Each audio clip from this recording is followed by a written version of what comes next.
wanna play Monopoly? It's the one and only Digo Double G. Snoop Dogg.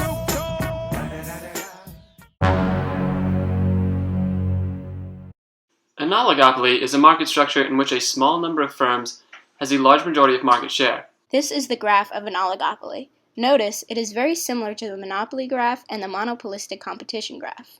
Like those graphs, profit maximizing quantity is where marginal revenue equals marginal cost at Q0, and price is where that point is vertically in line with demand at P0. The point where average total cost meets that vertical line marks economic profit, as highlighted in the blue box. The firms that dominate the market work together in certain ways. Collusion is when firms cooperate to raise their joint profits. They can raise profits by limiting output or collectively raising prices. In reality, firms are incentivized to cheat for their own benefit. A cartel is a group of producers that agree to restrict output in order to increase prices and their joint profits. Non-cooperative behavior is when firms ignore the effects of their actions on each other's profits. They act in their own best interest without thinking of the other firms. Price competition is when firms choose specific prices and sell as much as possible at those prices. According to the Bertrand model, oligopolies repeatedly undercut each other's prices, charging a bit less than the others to steal their customers until price reaches the level of marginal cost. Quantity competition is when firms choose quantities and charge as much as possible for those quantities. Tit for tat is when firms play cooperatively at first, then do whatever the other player did in the previous period. It offers a reward for cooperative behavior. It also provides a punishment for cheating. If you behave cooperatively, so will I. If you cheat, don't expect me to be nice in the future. An important aspect in understanding the behavior of oligopolies is understanding game theory, which is the study of behavior in situations of interdependence.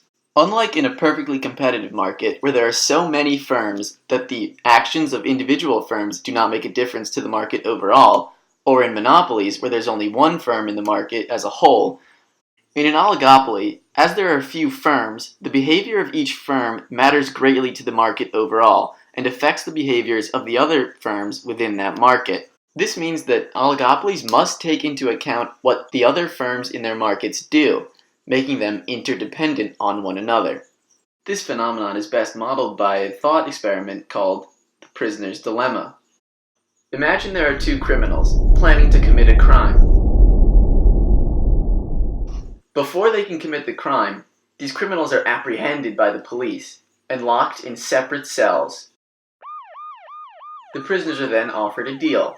Right now we have enough information to put you both away for 1 year, but we know what you are planning. So you have two options. You can stay silent, or you can help us out and rat your partner out and tell us what you know. If you both choose to stay silent, we'll put you both away for 1 year. Or, if you help us out and rat your partner out, we'll only put you away for 6 months, but your partner will be sent to jail for 15 years. But if both of you dirty dogs rat each other out, you'll both get 10 years in prison. So it's up to you. The choice is yours. She did it!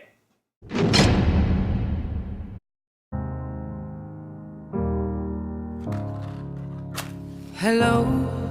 A firm's strategy is said to be a dominant strategy if it is the best choice for the firm, no matter what the opposing firm does. As the payoff matrix shows, when prisoner A chooses to remain silent, it's in prisoner B's best interest to rat him out and receive the shorter sentence. When prisoner A rats him out, it's in prisoner B's interest to also rat him out and receive the shorter sentence. If prisoner B chooses to remain silent, prisoner A would choose to rat him out.